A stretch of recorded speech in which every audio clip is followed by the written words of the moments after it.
이제 본격적으로 그러면 장희빈하고 인현왕후를 한번 비교해서 한번 살펴보죠. 표에 보듯이 네.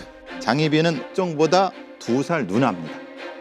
그에 해당되는 인현왕후는 숙종보다 6살이 어리십니다. 그러면 인현왕후랑 장희빈이랑은 8살 차이네. 맞아요. 적지 않은 거 언니네, 언니 한참 언니신데.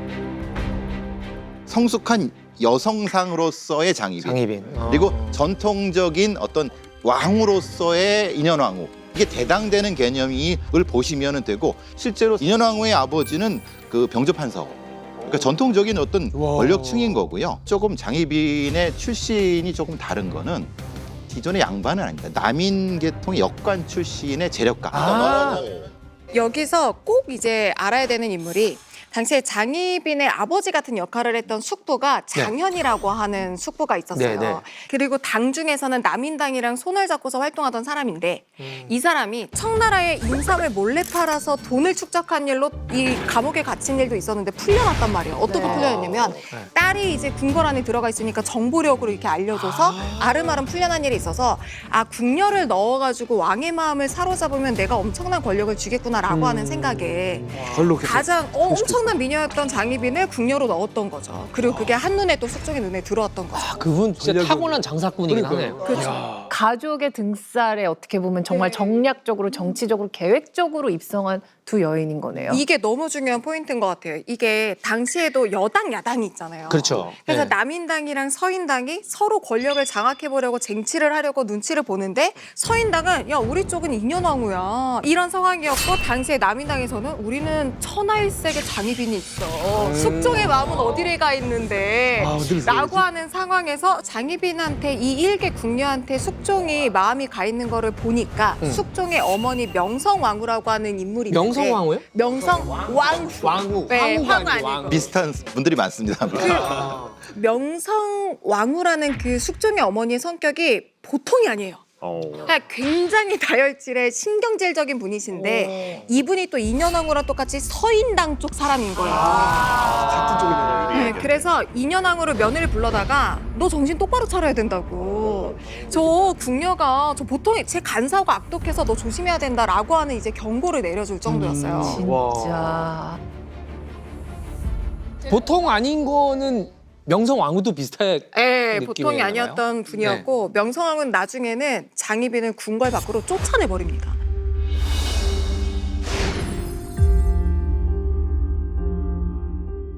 문제는 어머니가 돌아가시고 난 다음에 숙종이 다시 장희빈을 궁궐로 불러들인 거죠. 이렇게 계속 마음에 계속 있었던 거네요. 그렇죠. 못 잊고. 그렇죠. 못 잊었던 것도 있었고요. 그럼 약간 찐사랑인 거예요. 그러니까 그러니까. 첫사랑을 진짜 못 잊어가지고 다시 아유, 부른. 숙종을 그렇게 보시면 안 된다니까요. 그건 아- 숙종은 아, 그래요? 로맨티스트가 아니에요. 아, 그래요? 정말 로맨티스트라고 하면 아, 정말 내 사랑을 방해했던 우리 엄마가 돌아가셨으니까 이 기회에 난 다시 내 사랑을 찾아야 될 거야. 그렇죠, 그렇죠, 그렇죠. 라고 해서 전화기 갖고 와. 희빈아, 조선시대. 돌아와라. 라고 하면 로맨티스트지. 근데 누가 장희빈을 다시 불렀는지 아세요? 숙종이 명을 내린 게 아니고 아니.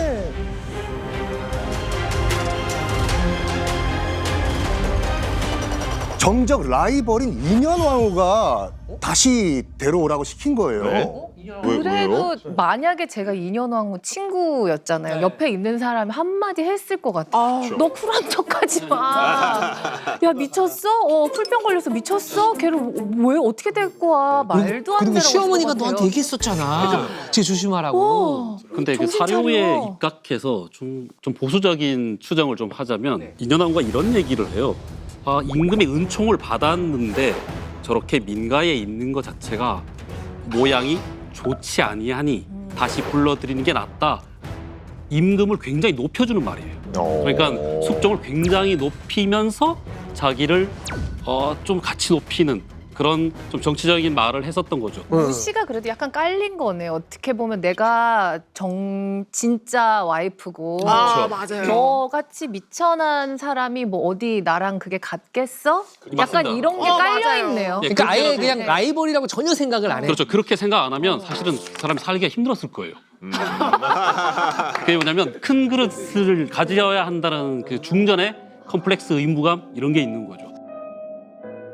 근데 인현왕후가 이제 끌어들였다는 것은 아무래도 그 이제 반대당으로서의 감시 같은 역할도 분명히 있을 거라고 생각합니다. 그러니까 모르는 상태보다는 궁안에 두고 무엇인가를 감시. 볼 수 있다고 하면은 사실 인현왕후의 결정보다는 인현왕후 뒤에 있는 서인들의 결정이었을 수 있다는 겁니다. 왜냐하면 이거 그냥 우리가 바깥에 있는 어떤 모르는 상태보다는 안에 들어놓고 감시하고 확인할 수 있다고 하면은 그것도 사실은 의미가 있죠. 그렇죠. 왜냐하면 집권당이기 때문에. 그 옛말에 뭐 친구는 가까이 두고 적은 더 가까이 둬라. 뭐 이런 말도 있긴 있잖아요. 사실 저기 표에 보시면 되게 재밌는 부분이 있습니다. 외모에 보시면 장희빈이 잠옷 얼굴이 아름다웠다라는 기록이 있었다라고 되어 있는데 인현왕후에 보시면 기록 없음이라고 되어 있는 거.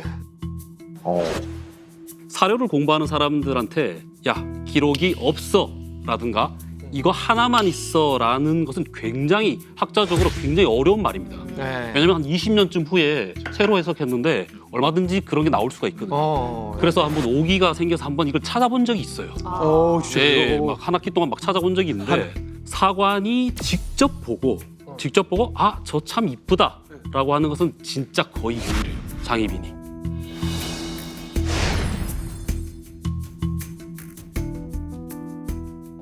그런데 인현왕후는 그 야사 여러 가지 유명한 야사들 있죠. 인현왕후전으로 그 대표되는 수많은 소설들이라든가 아니면 뭐 단한만옥 같은 이런 것까지 다 포함해서도 희한하게 외모를 평한 기록이 없어요.